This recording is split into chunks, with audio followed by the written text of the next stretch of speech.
Item number 3 is going to be continued at the request of Councilmember Parks, who is out of town for this meeting. Item number 4 will be a consent item, and it'll be a note and file. So if we can begin with item number 1.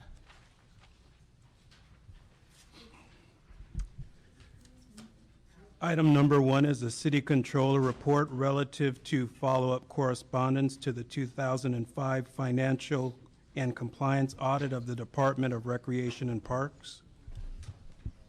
This item was continued from the meeting of November 16th, 2010. And if we can have representatives from Rec and Parks and the Controller's Office. And if we could begin with the Controller.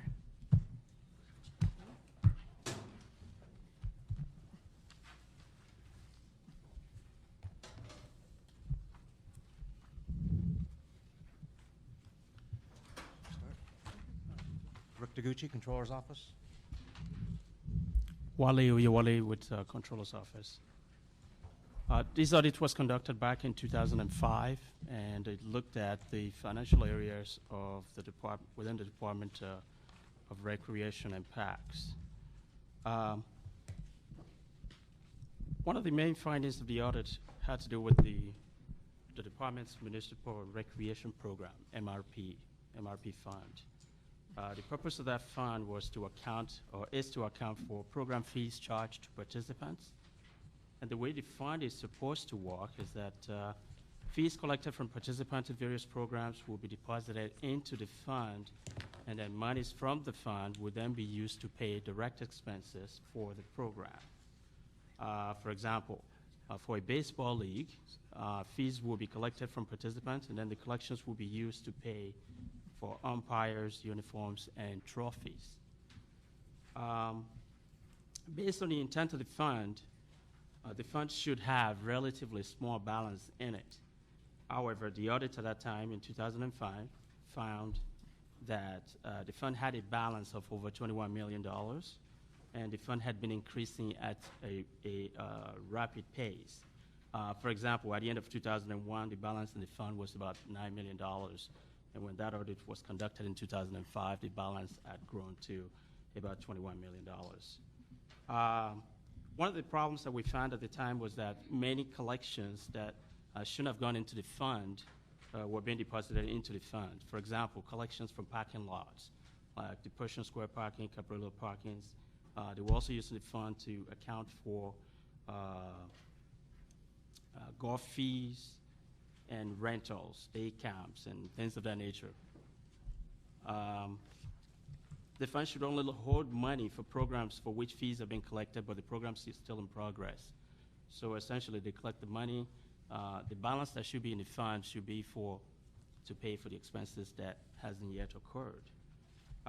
The recommendation relating to that was for the department to look at the $21 million in the fund and try to identify any money that are still hold that can be used for direct costs associated with the programs, i.e., how much of that money is really in excess funds. The department did took some action to take out some of the collections from the account that shouldn't go in there, like the parking funds were removed out of the fund. Also, the mayor directed the department to use about $5 million of that money to repair swimming pools. As a result of those actions, the balance went down to about $13 million at that time. However, the department didn't really complete a program-by-program review that we had recommended, which is basically to look at each of the programs in the fund to see what is really still hold, to try to attempt to determine the excess fund in the account. More recently, it looks like the balance still continues to grow. We consistently check, and current balance in the fund is still about $20 million. And our department just basically kind of needs to go through and do a program-by-program analysis to see whether the fees that are being charged is appropriate and what's creating the excess. And we're suggesting that perhaps maybe the study could be completed after summer, so that they can identify it will be very few programs going on at the time, and they can be able to maybe determine what's creating the excess funds in the account. Overall, the report had 31 recommendations, and the department reported 29 already implemented, and they only have 2 that's partially outstanding. So most of the recommendations have been implemented, yet the amount in the fund is still about the same. Right. The main recommendation relating to that one was still, even though the department reported it as partially implemented, we consider it reported fully implemented, we consider it to be partially implemented because we still see the balances in the fund still accumulating. So they really haven't identified what's costing that to consistently grow. And if you could make your presentation and in that tell us why you think those funds are still so high and how we can correct that. No problem. Regina Adams, Executive Officer for Recreation and Parks, and also with me I have Noel Williams of our Finance Division. First of all, I would like to say that this audit was done in 2005. And one thing that we have wholeheartedly not agreed with the Controller's Office is when they keep saying that there are excess funds. There are no excess funds. We have a dedicated purpose for these funds, and that's why the MRP was set up back in the early 1950s and so forth. First of all, what this fund is, we use this for recreational programming. In the past, as the Controller has stated, which is correct, when the MRP fund was originally set up, it was originally supposed to be just for recreational programming, but it grew to much more than that. We also collected fees for our parking lots. We also collected for facility rentals and various other things. Since the audit from 2005, we have removed a lot of those things. Originally, we had over 400 accounts in the MRP, and now we've brought it down to less than half of that. What we have done is we kept it just for recreational purposes. We also, and what that means is that we use this fund, it's a revolving fund, and any point, any day and time, you're going to see a balance because what we use it for is all of our programming that we provide to the public is not provided in our regular budget. It never has been. That's what the MRP fund was set up for, to supplement. We not only use that fund to cover for such as for uniforms and trophies and so forth, but it also pays for some of our staff. They've never been on the general fund. This is how they are paid. A lot of our part-time staff are paid from this fund. And as far as the balance changing and so forth, well, over the years, of course, we've also had cost of living adjustments. We've also had to increase our fees and so forth. And yes, that balance will continue to rise. It will always continue to rise. As costs go up, so will the balance in that fund. We use this fund, but like I stated, it's now has been changed to strictly for recreational purposes. At one point, this fund was also used for even for capital projects. Our staff out there are very entrepreneurial, and what they would do is they would work with the communities, and they would also collect funds so that if they wanted to replace a scoreboard and things like that, they would collect the monies and they would place them in the MRP. Since the Controller audit, we have limited any capital projects from the MRP to $5,000 or less, okay? So that was one of the things we also changed. But you would see things in there because the staff would be entrepreneurial, work with the community, they would collect funds, they put in MRP. Once they got the balances that they needed to be able to provide and buy the things that they needed to do, they would do that. So we have now changed a lot of those things. We wholeheartedly took into account as to what the Controller audit recommended, and we made a lot of changes. But we don't like to hear people say excess funds. When you say excess funds, people think that we have money that we're just sitting on that's just sitting there not being used. Again, we do our programming quarterly. You know, when we offer a baseball program or whatever, we do that in advance. We have to collect the funds so that we can get the program in place, so that we can purchase the uniforms and other things that are needed, so we can get the staff in place and so forth. So it all depends on what's going on. This is a revolving fund. That is how it's used. We've tried to implement the things that the Controller's Office has recommended. As far as they're saying that we didn't put into place, I guess, some type of programming and so forth, we have done that. We've made that, we tried to make that clear. So here we are now, going on over 5 years later, and we're still talking about this audit. We've tried very hard make the implement the recommendations and the findings that was put before us. We embraced them, and we are continuing to do this. But again, a lot of the things that we provide have never been part of our budget. It has been done through this fund. And we've now tried to make those changes and streamline it per the controller's recommendation, which we agreed with, and we're continuing to use that fund for recreational purposes. So there are no longer things in this fund that don't make any sense, like parking Exactly. fees. Yes, So everything has a purpose that remains in the fund. right. Now, what do we do with community contributions that are larger than $5,000? How do we handle it? We have other funds that we can place those funds in. The community can still make those dedicated fund donations, and we have other funds that we now set it in instead of the MRP. So we have So- other accounts that we've done that. For example, like again, if the community in a certain community wanted to replace the scoreboard and it was going to cost $10,000, they can make those dedicated donations, but they don't go into the MRP fund. We have another fund that we can set it up for that, an account for that. So just to create a fictitious donation, the 20th Century Fox Studios decides that they want to refurbish Cheviot Hills Park and contribute $500,000 to fix up everything that's needed. What's the process for that? It clearly wouldn't go through this fund any No, longer. there's another fund that we have, and also too, we have our 501c3, our LA Parks Foundation, that also can work with when people want to make those types of donations, especially if they want to make them just for specific purposes. We also work with them on that. So And- we have what we call, because we have various funds, and the MRP is one of them. We also have other funds, special funds that we have set up. What we did was we moved a lot of the funds out of the MRP into these other funds, like I said, for facility rentals, things like that. And what's our current process if someone wanted to make a donation just to add staff to a particular park? Say someone wanted to contribute $100,000 and say, let's add two staff people to, again, Cheviot Hills Park. Well, as far as for staffing, okay, that's a little bit more tricky, because if you bring in staffing, you have to make sure that you can fully cover the cost for staff, whether it's both, direct and indirects, depending on what it is. But we do, we can work with people if they want to do that, but we also make it very clear as to what the process would be. We also have to take all these things to our board. Any donations have to go through our board, so that they can approve them and be aware of them as well. But we And do have have to a be great. process We that do have a allows, process, yes, we do. allows for that now. Yes, for any donations, whether it's to whatever fund people, it may go into, we take it to our board.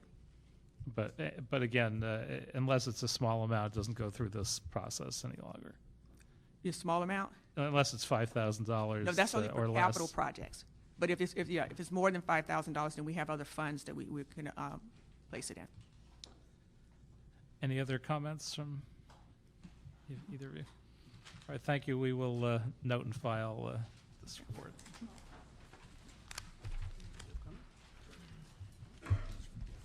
Item number 2. Item number 2 is a city controller and city administrative officer report relative to its audits of revenues and expenditures at the Los Angeles Zoo and follow-up correspondence related thereto.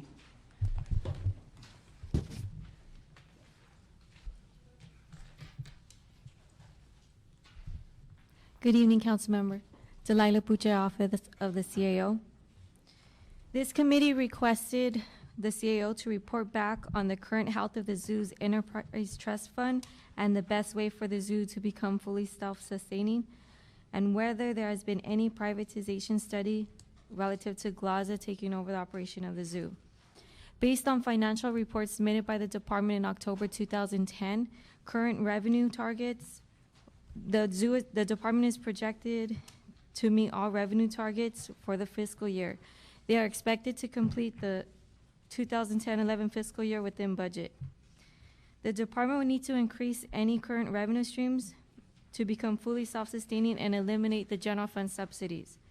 Relative to the privatization study of the zoo, transferring operations to GLAZA, the city attorney informed our office that we would need to engage in the competitive bidding process in accordance with the city charter.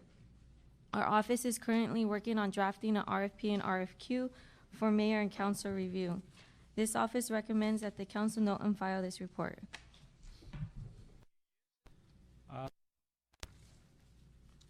So you said the zoo will be on budget at the end of the fiscal year, Yes, sir. but that's only with the $6 million general fund Yes. subsidy. So, were it to be privatized, they'd obviously have to pick up $6 million plus in revenue stream privately to make that happen. For the current year, yes. All right, city controller. Yes, Rick Taguchi, City Controller's Office. Would you like a synopsis of the report? Please. The report was issued on June 16, 2009. The primary objective was to evaluate internal controls over the department's revenues and expenditures. And the audit covered activities from July 2007 through December 2008. Some of the key findings from the report: the department needed to increase oversight over its $1.2 million a year advertising contract to ensure advertising expenditures are cost effective. For example, there were no agreed upon goals or product deliverables for each event to determine the effectiveness of the advertising expenditures. Also, we found that the contractor was not submitting timesheets for its personnel as required by the contract. When we looked at 3 years of data, what we found was that the increase in payments on the advertising contract far exceeded the percent increase in attendance. We recognize that it's not always easy to analyze the effectiveness of the advertising expenditures due to various factors, such as the economy and the weather. However, we believe that there should be some type of formal analysis to determine the effectiveness of the advertising expenditures. In the area of parking fees, we noted that the zoo does not charge a parking fee. Their own study found that 9 out of 13 zoos surveyed, which were comparable zoos, charged a fee which averaged about $6 a car. We estimate that the revenue would increase by about $2 million a year if the zoo charged a $5 fee. In the area of fixed assets, the zoo had not performed an inventory of fixed assets in over 7 years. We were unable to locate some of the items recorded in CAMS, which is a centralized asset management system, which is a system used to track equipment items.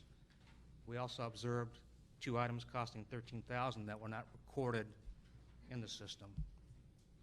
And then finally, in the area of payroll, we noted that the zoo had 32 employees who had received some type of lead pay during a 3-year period, but we didn't find any documentation to show the zoo management had approved the pay, and there was no clear criteria for receiving the lead pay. In summary, the audit contained 23 recommendations. The zoo's last data showed 17 as implemented, and we have accepted those as implemented. And if we could have our rep from the zoo give us your response to this audit. Okay, good afternoon. John Lewis, the general manager from the Los Angeles Zoo, and I have the assistant general manager, Denise Barrett, with me as well.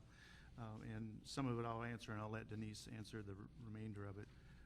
You know, we also embraced this audit. There was some things in it that we didn't agree to, particularly as it relates to the advertising and the way that the controller's office suggested that we manage it. We manage it on an annual basis because we know specific events can succeed or fail based on the weather, and certainly recently has been a good example. If you spend a lot of money on an event and it rains constantly, you may not get the direct impact of that advertising, but you do throughout the year because you raise the consciousness of the zoo to the public. So we've I hope you didn't have a lot of end-of-the-year events planned.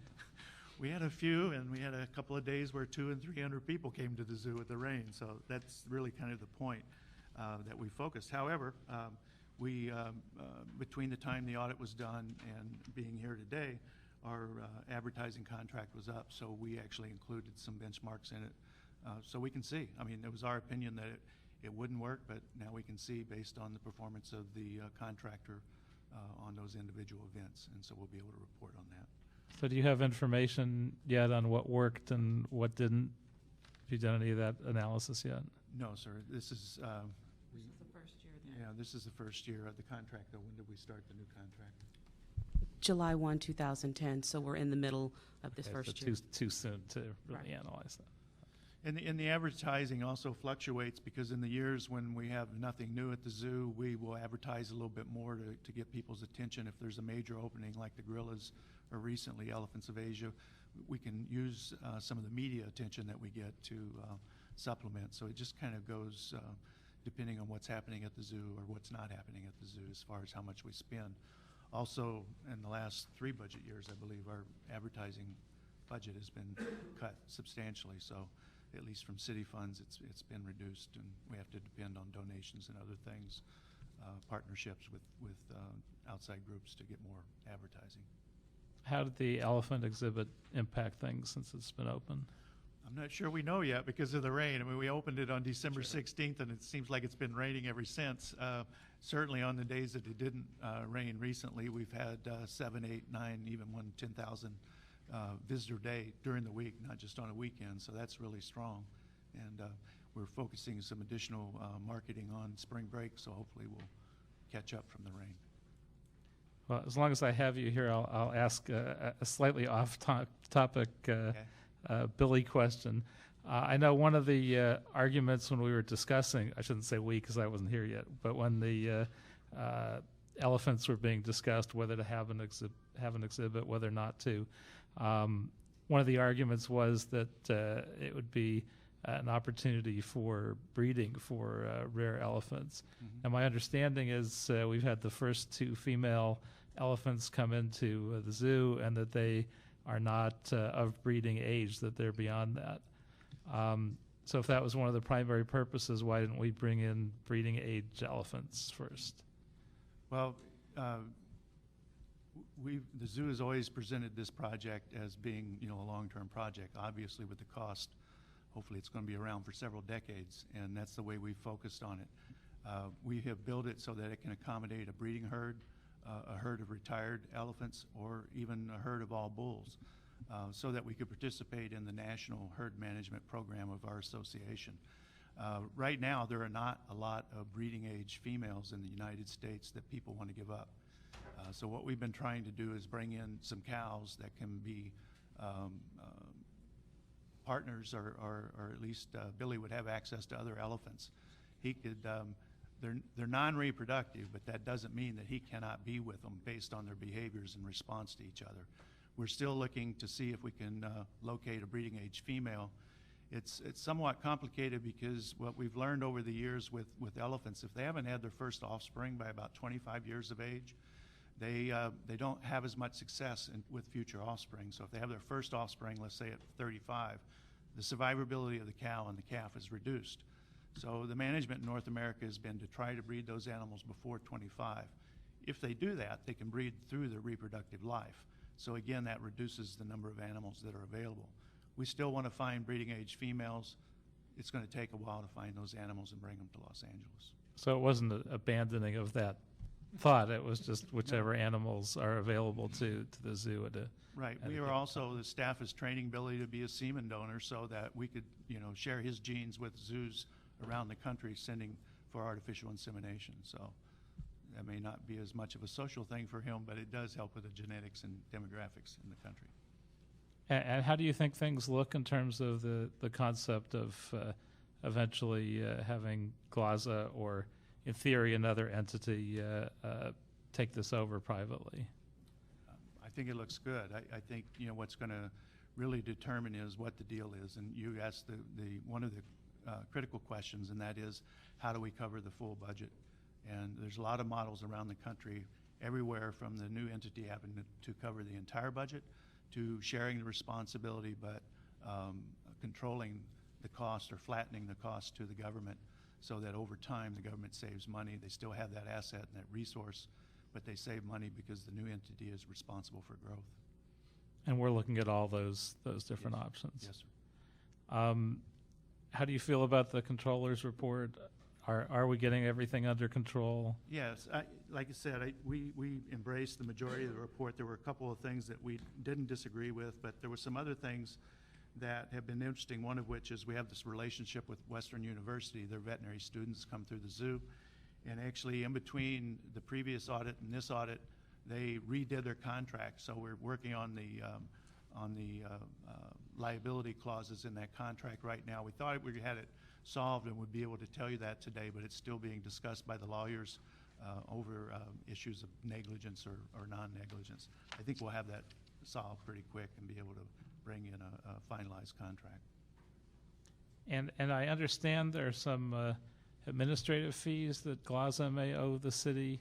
I'm not entirely clear on where that issue is, where the city attorney is on it. Could you speak to all that? Yeah, I can try. That's been a long-term issue. When I first got here 7.5 years ago, they gave me the big audit that was done about a year before I got here, and that issue was brought up. And I can tell you that an administration before me, and after I looked at it, there's a difference in opinion on the interpretation of how membership and what was the other one?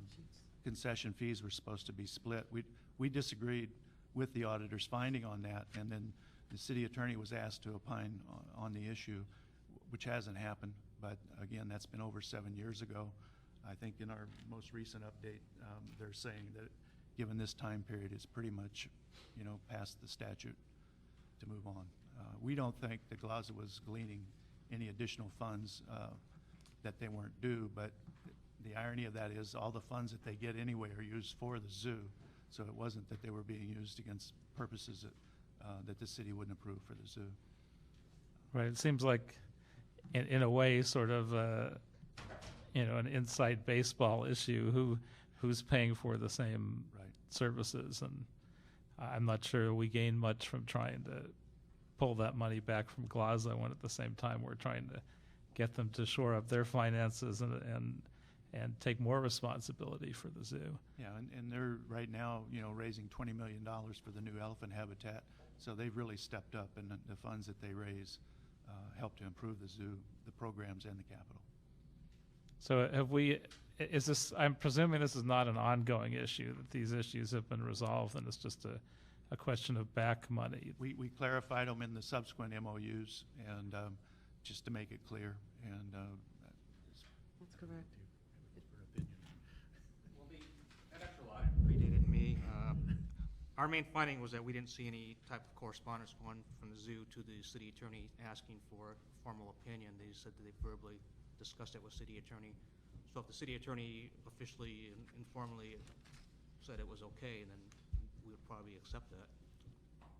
So that's what we're looking for. There doesn't seem is that available? There's no paper trail to the contrary. no, and the reason we didn't initially pursue it is because the direction for the city attorney to look at the issue came from city council.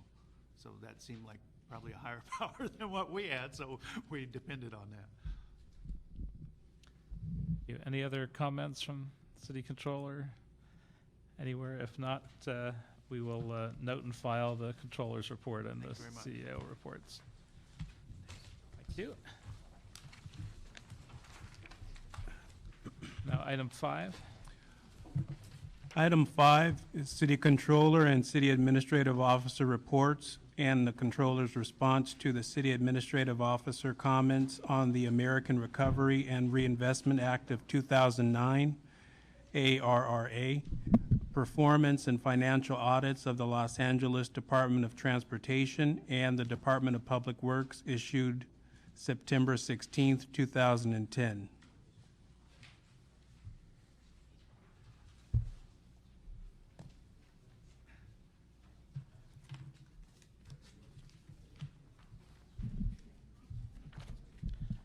If we could have representatives from the CAO or CLA and Controller's Office.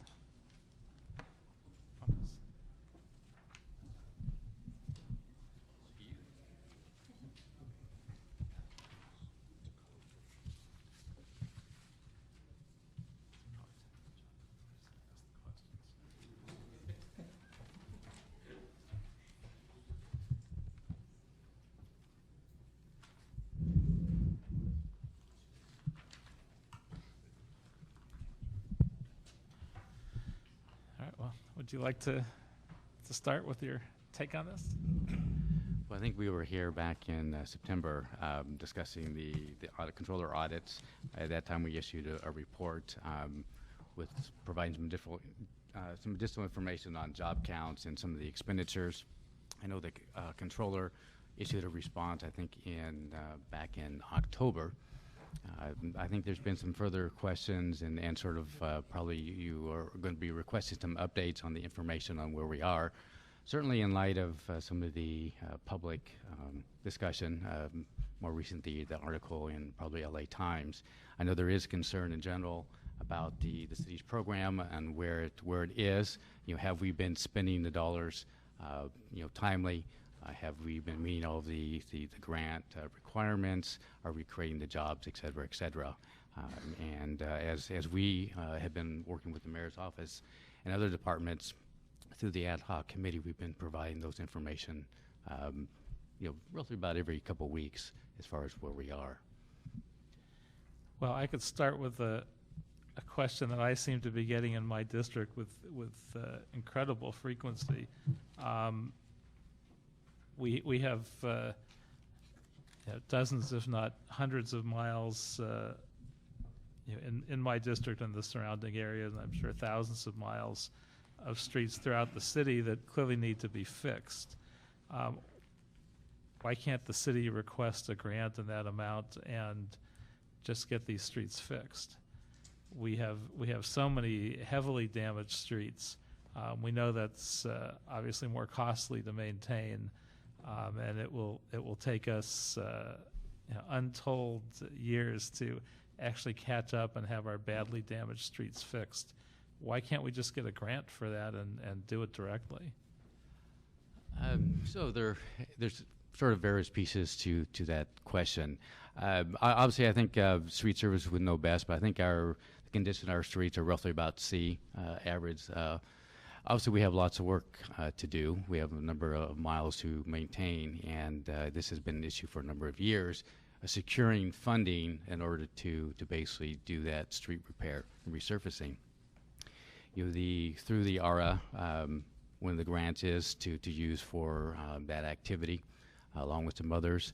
Right now, the city has been using Prop 1B money from the state over the last couple of years to do its street miles.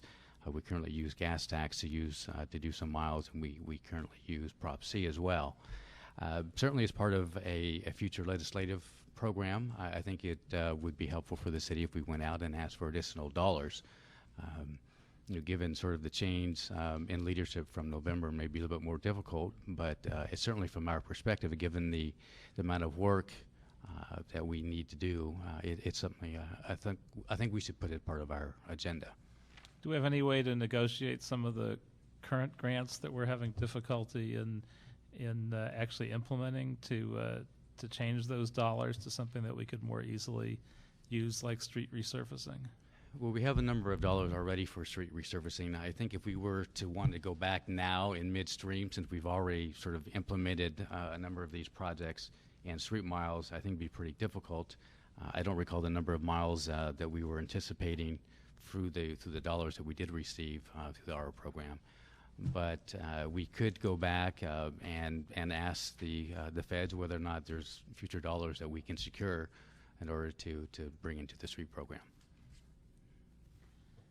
And I wonder if someone could go into detail on the specifics so far, what we've completed, what we've begun to implement, what remains untouched, and why the slow pace of implementation.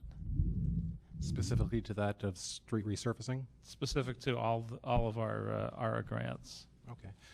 If I may introduce myself, my name is Rushmore Cervantes. I've been asked by the mayor's office to come in and spearhead the tracking of all of the ARA dollars, $630 million of ARA dollars, working very closely with some of the staff within the mayor's office as well as with the CAO's office and the council offices to try to get a handle on where we are and push forward where we need to, where there's been issues, whether it be contracting, selection, whatnot, documentation, or program development. So our role basically is to try to push these programs along.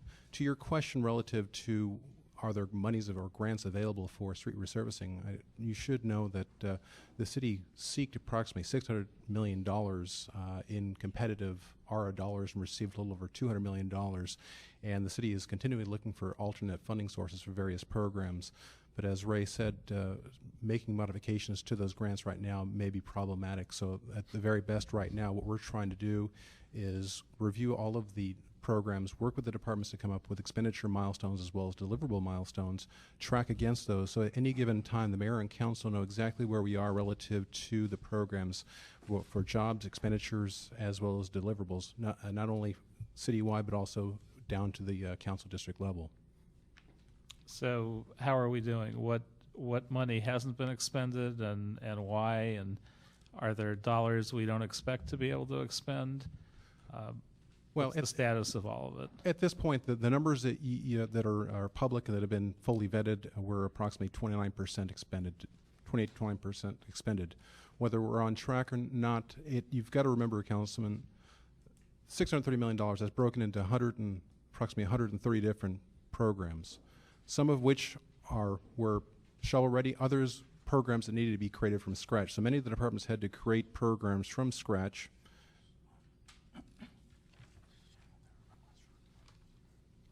Programs need to be developed from scratch, as well as once the programs have been developed, then have to go through a competitive selection process to identify contractors.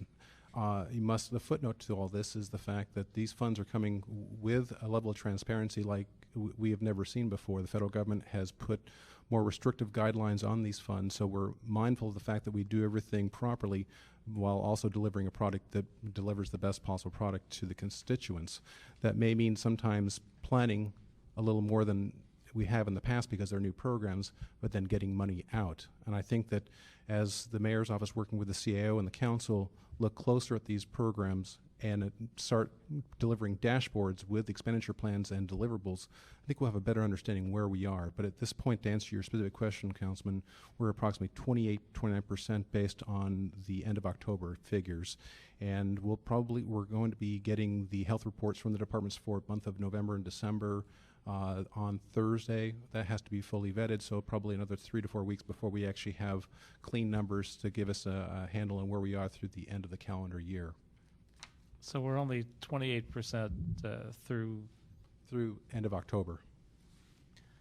Now, that doesn't necessarily mean there's a panic button to push, but certainly that's our role is now to look at areas where there are concerns and there's more behind the scenes than just the 29% expended. You also have obligations. Within the amount of money that has been allocated, we have not received $630 million. That's the amount that we've awarded. Now, as we start to spend, we're also obligating through contractual obligations. So the dollar amount will be higher than that we will have secured for services to take us through the end of the term of these grants. So the number is not just 28%, 29%. It's actually much higher, but the monies can't be spent because it's going to be allocated over a period of time through contracts. Over the last several months, the mayor's office, working with the CAO's office, has been working with the departments to push contracts through that were bottlenecked or for whatever reason did not go forward. So now contracts have or soon will be awarded based on the selection process so that we can get the monies on the street. And just because we award the contract doesn't necessarily mean all the money will be spent right away, but we will have those monies obligated, which is very critical when we look at monies that have not been spent. We've got to make sure that when we communicate as a city, this is what we spent, but this is what's been obligated for the community. And as we go through this, the goal of the mayor as well as the CAO is to have a plan that we can fully identify where the problems are and push those items through so that we ensure that we do spend all $630 million. I mean, I don't want to be unfairly critical, and I know there are a lot of moving parts and a lot of things behind the scenes, but it certainly has felt up to this point that a lot of this was just tied up in our own bureaucracy and bottled up for reasons of our own making. And are we going to be fully successful in unbottling all of that and getting all this money spent? I think that the mayor and the CAO and the rest of the council share your concern.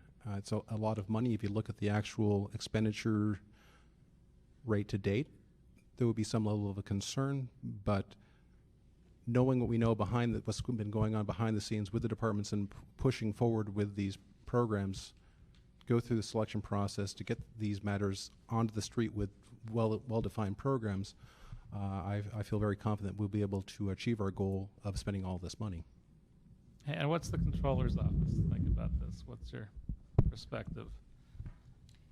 Cynthia Varela with the Controller's Office. At this point, we can't really comment on a citywide basis.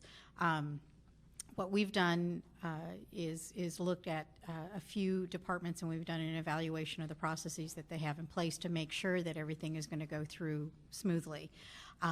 I would agree, though, that part of the picture is looking at obligations. Part of, the contracts that are going out, the amount of the ERA funds are really awards that we are due to receive as we expend the money. Everything's done on a reimbursement basis. So as we spend the money, we request reimbursement, and that's how we get the money from the awards back into the city coffers. So I think that is part of the picture that needs to be considered, but when we've done our reviews and we've talked with the departments, we had the same concerns about contracting processes being somewhat slow and getting the money out on the street as quickly as possible. What we were assured by the departments is that given the period of time that they had to spend the grant funds, that they felt very confident that those projects would be completed and the monies would be spent within the 2 to 3 year time frame that they have with the grants. Now, my understanding is that we're not the only city in the country that's struggling with similar issues. Has anyone looked at what other cities are doing and found best practices among the cities that are doing this well? The controller hasn't, but I think CAO did an early analysis about that. We have been looking at some of the other cities across the country and how they've been expending their dollars and in which category they've been spending those dollars. Certainly we're trying in communicating with those, trying to glean in any type of best practices from those entities. As sort of, I think we explained last meeting that there are a number of steps and requirements that as part of the ARA contracting requirements that do create a few additional hurdles for us, as well as we, within prior instruction, looking at our contract process, trying to identify those internal processes that we have, those things that we have put on ourselves to try to minimize and then work through those hurdles as we go forward. So have we identified cities that have done this well and quickly, and any steps that we can implement or steps that we can remove from our process? For most of them, it's kind of a mixed bag depending on which category expenditure. Certainly the Medicare and education has those dollars have been spent by other entities a little bit faster. But that's not, certainly those aren't areas that the city is involved in. Right. Each city has a little bit different contracting process. Certainly even a city outside of California has a slightly different process than our own. But we are trying to work through those and glean those at where we might be able to work through them. Yeah, and just a couple other comments to that concern, Councilman. You look at the cities and counties, for example, like San Francisco. They're able to dovetail their services with both city and county services. Look at the neighborhood stabilization program. You can't really compare apples to oranges because you've got different cities that have different housing circumstances. In the city of Riverside, they've got a tremendous number of foreclosures, but the homes are in relatively good condition. They're new. So when the city goes out and buys those properties, there's minimal rehab work required. In the city of Cleveland, the homes are so bad they're being demolished, and they're demolishing blocks at a time. So they're able to spend the money relatively quickly. The city of Los Angeles is finding a mixed bag of different types of properties that are in poor condition. So to look at expenditure rates on the same programs compared to different cities is a little challenging. And also you have to look at the qualitative approach that cities and counties are taking throughout the country. The city has gone through a rather painstaking process of doing thorough planning to ensure that we're providing the best possible service in those areas that need it the most. And as such, it may have taken a little longer, but at the same time, we're going to spend the money. How are we doing in terms of job creation? Do we have a sense that we're getting the most bang for our buck as far as the jobs created for the dollars that we've expended so far?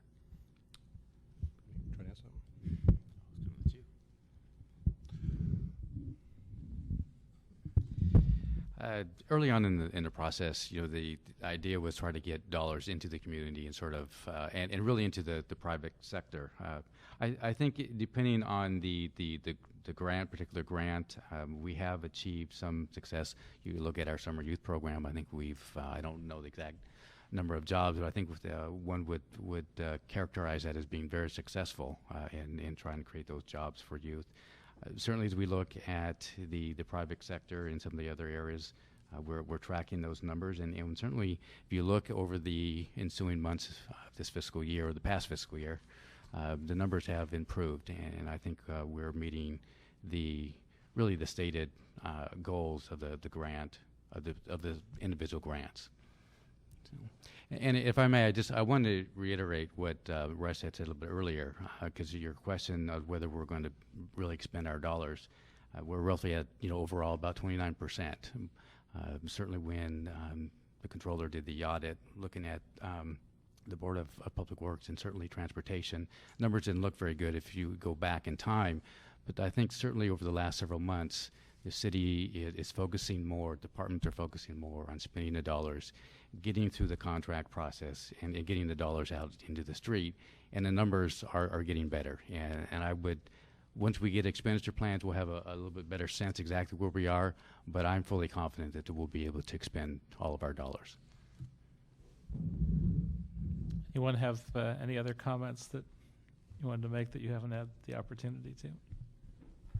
Good afternoon, Councilman.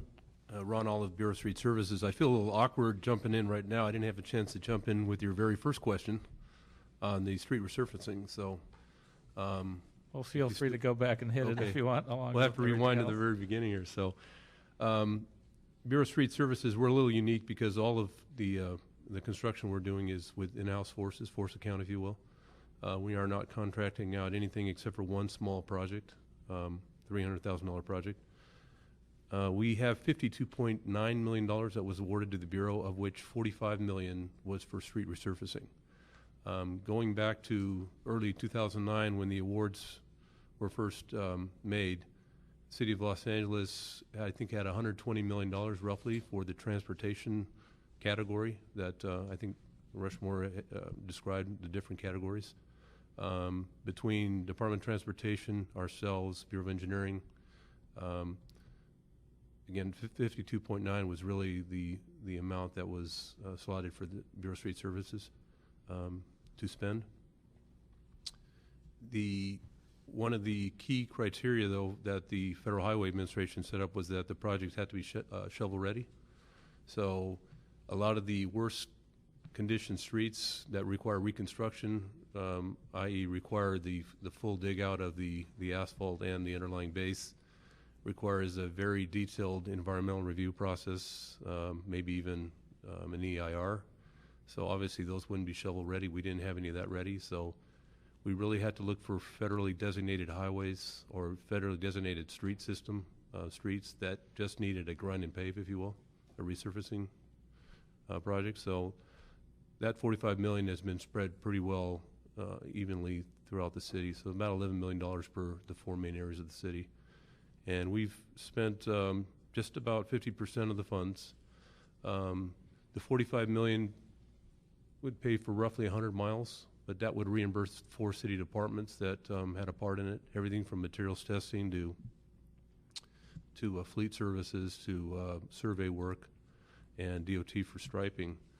And we've completed almost 60 miles of the 100 miles, expending roughly half the money. So we're on target to complete all of our work still by the end of June of 2012, which is what was our original schedule.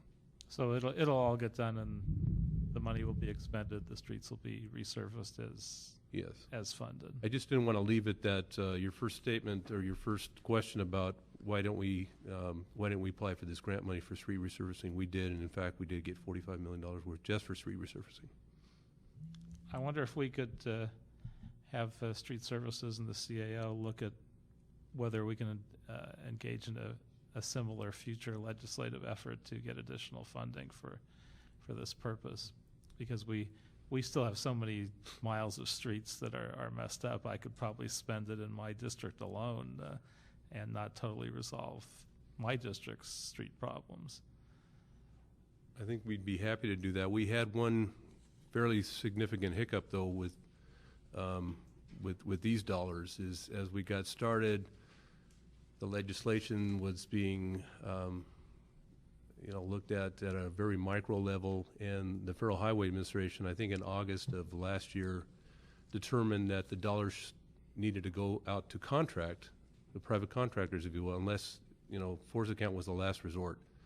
So they let us go because we had started on all our projects, so luckily they let that go. But we may have a tough time getting approval for in-house construction work, if you will, under the ARA requirements. But certainly there are other opportunities out there that don't have those strict requirements. Well, even if as much as I would dislike it if we had to contract out for those services as opposed to not having them, however we could get them, I think we would want to see it happen. Well, we're still working on it. We have our 7th Federal Highway Administration audit tomorrow, so I think we've convinced them to the nth degree that we are, again, more efficient, more cost-effective than the private contracting world. So up to this point, we've gotten reimbursed on all of our billings. So I think we're, in the end, going to convince them that they should allow force account work. Well, if I could ask you and the CAO to explore a further grant and report back to this committee in a month, does that sound reasonable? Sure. Yeah, that's fine, and we'll work with the mayor's office along with that to request as well. Certainly, it should be something that's ongoing. It's a need that the city has, and we'd like to. I think it's a good idea to sort of look for any opportunity. And to address the council's concern as well as constituents, we report we're actually providing information to the ARA ad hoc committee, and we're now going to begin meeting every 2 weeks, every other Friday. So we'll be providing report cards to them on different programs so that they can have meaningful discussions with departments on the progress of these various projects. And also, I don't know if there's, in fact, I know there are some sort of restraints, but if there's some way to fund alley repairs, I know there are so many alleys across the city that literally look like they belong on a battlefield. And there seems to be no process to repair them. I don't know if there's any way to seek a federal grant for that purpose. I think the challenge there would be, again, the alleys are not on the federal designated system of highways, if you will, so they don't recognize those as federally grant eligible. I can't think of any cases where alleys would be on that federal system. Is there some way to at least raise that issue? We certainly It certainly would be worth can. taking a shot at it, because our alleys are, in some places, literally impassable. And I have alleys in my district where I have 2-foot deep potholes, and you can fill them for a while, but obviously these are alleys that desperately need reconstruction, and we have no funding to do it. We'll certainly do that. And also for a report back, if we could ask for a breakdown of all the outstanding projects that have received funding, including current expenditures, current job creation and retention rates, projected expenditure rates, projected completion dates, and projected job creation and retention rates, all those kinds of questions. If there'd be a way to get a report back, what's a reasonable period of time? Certainly, I mean, most of the information that you've requested is provided to the ad hoc committee, and it will be meeting every other week now. Certainly, when it comes to the expenditure plan, that's going to take a little bit longer time to gather the information from departments. But certainly, the first part of your request, as far as current expenditures, job numbers, things of that sort, we do have, and we can provide that to the committee anytime. How about 30 days for all of that? Do you think that's possible? Yeah. That'd be great. Okay. I thank you, and otherwise, we will note and file those reports as well. And we are adjourned. Thank you, too, Russ.